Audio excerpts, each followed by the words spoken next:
In this video, I won't share with you how minimalism and nomad lifestyle made me rich, or how I've unexpectedly found my real vocation and now want to reveal the secret of eternal happiness to you.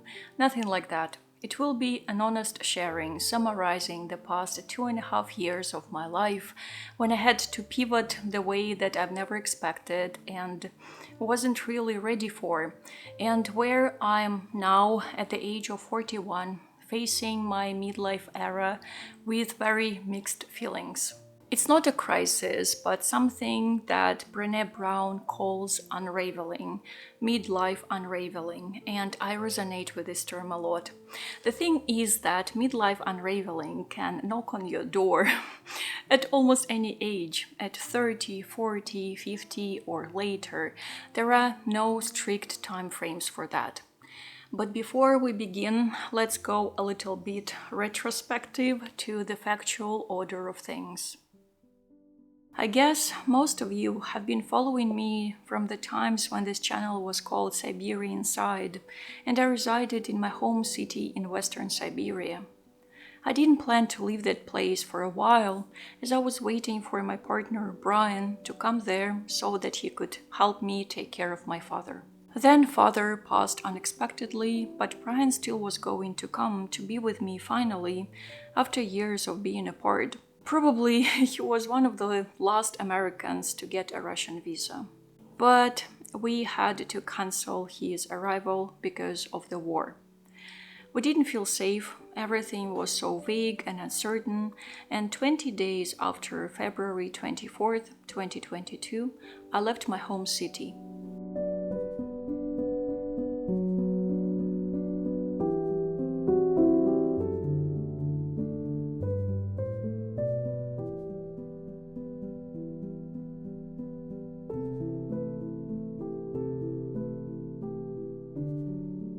Since then, many things happened, many places were changed. After our incredible reunion, Brian and I lived in Albania, Montenegro, Serbia, Romania, and now we are back to Georgia, where our relationship started more than 8 years ago.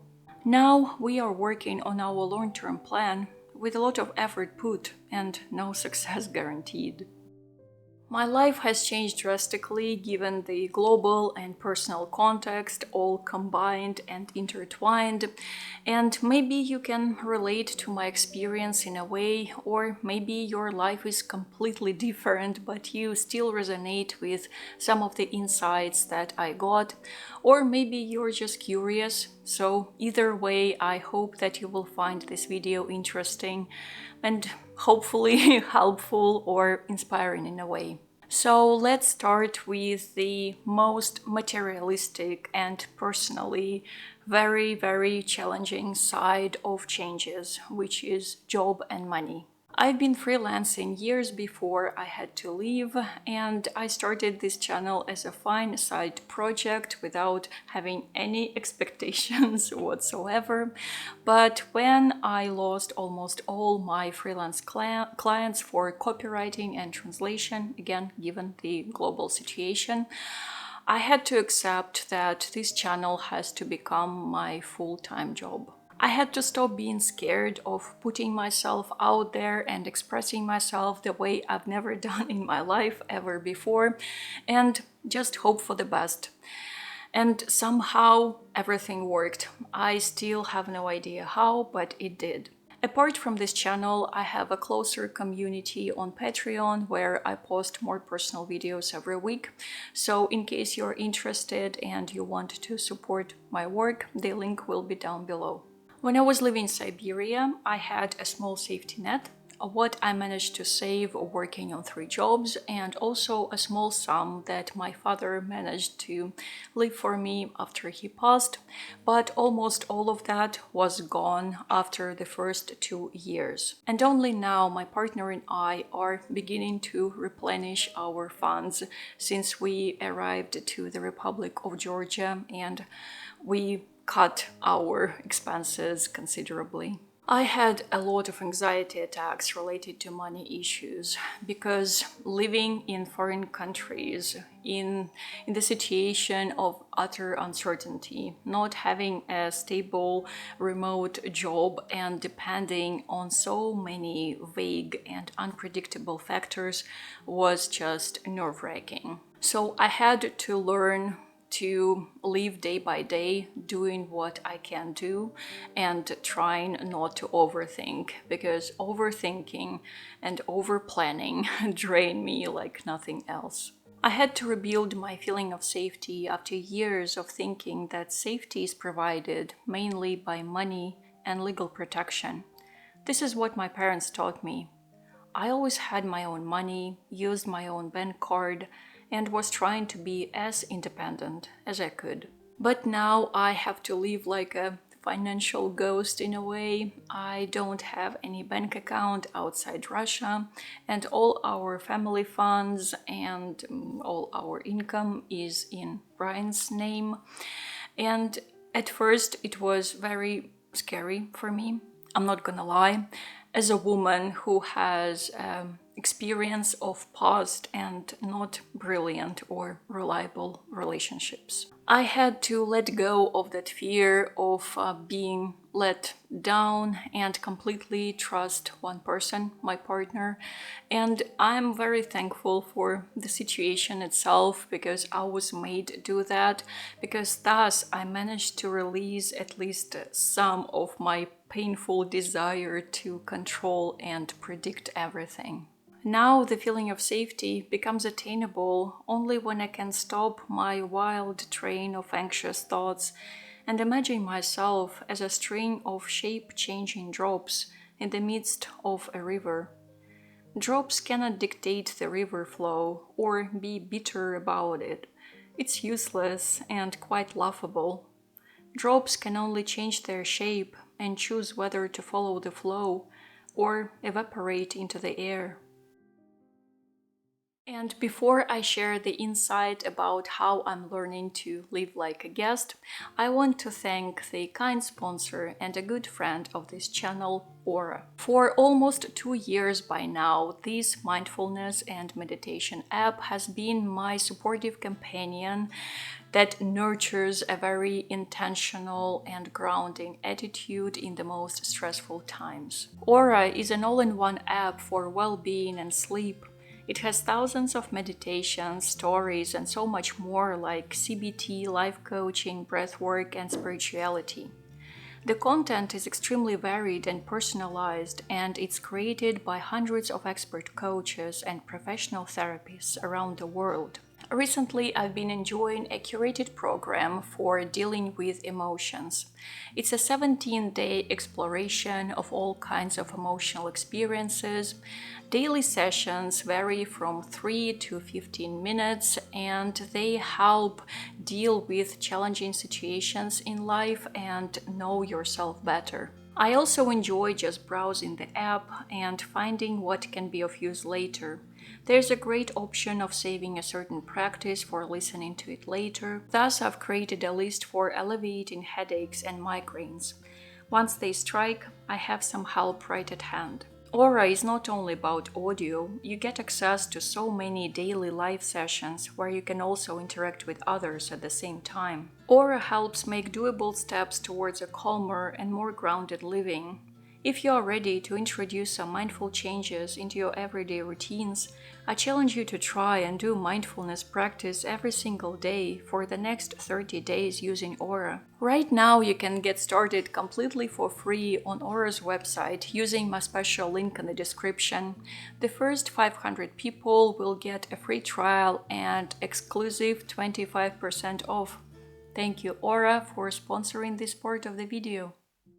Having spent over 2 years in 5 different countries, I had one insight I haven't thought about before: the importance of learning to live like a guest.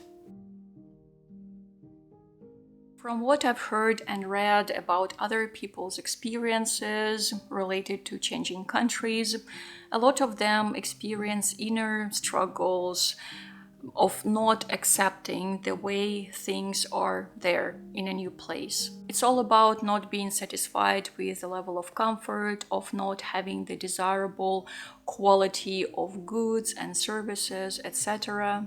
And I'm not gonna lie if I say that I've had my portion of frustrations related to many different issues. Probably because having quite a destabilized mental and emotional state, I was seeking for some familiar comfort and as much comfort as it was possible, but I couldn't find it. For many people, Siberia sounds like such an exotic place with bears walking in the snowy streets all year round. Well, it's not exactly true. The last years spent in Siberia, pre-war and even during the pandemic, were good and comfortable and healing for me in many ways. I felt safe because I was where I was born. I could show my passport with a place of birth and claim my rights and be heard. It's something that I used to take for granted. I feel that in many ways I'm repeating the life of my father. He was brought to Russia at the age of 11 when he couldn't even speak the language well. And I've never understood why he didn't leave the country when the Jews were finally allowed to leak behind the Iron Curtain, why he didn't take all of us somewhere else. And every time when I would ask him why, he would get very upset and even angry. And now finally I can understand why. It's freaking hard to be a foreigner wherever you go. Unfortunately, this is the way our world operates at the moment, and that's why he just didn't want to go through all that once again. But I have to go through this and I have to accept it, because fighting through this experience is not the way to be. I don't want to be a fighter, neither I want to be a victim. I want to be the one who lives, learns, who gets and gives equally. Trying to be a good guest is what helping me to accept the reality I'm in. A guest treats the people and the new space with respect. A guest knows their place and doesn't demand anything if they're not offered what they expected. A guest is curious, yet never oversteps the boundaries. A guest is trying to enjoy the time of being a guest, because it's not endless. Nothing is. Of course, I miss the snow and the cold, pines and cedars. I miss the heartbreaking decadent gloom of Siberia. I miss fireweed tea, wild garlic, which we call kalba. I miss the past that no longer belongs to me. Nostalgia will always be there, but after giving it a very good thought, I have realized that I don't miss the person who I was. I just don't. I finally let my old self die. Things turned out so that the biggest external turmoil caused by geopolitical madness coincided with the most intense internal turmoil of midlife. In a way, it was a gift because I simply couldn't ignore the necessity of changes. I was forced into them and I had to adapt. In the beautiful article about midlife unraveling, the link will be down below if you're interested to read the whole article, Brené Brown writes, "Midlife is death. Tearing down the walls that we spent our entire life building is death. Like it or not, at some point during midlife, you're going down, and after that, there are only two choices: staying down or enduring rebirth." And the main message of this video, that turned out to be more contemplative and elegiac than I expected, is the following. Trust your inner strength and resilience, no matter how hard it gets every day.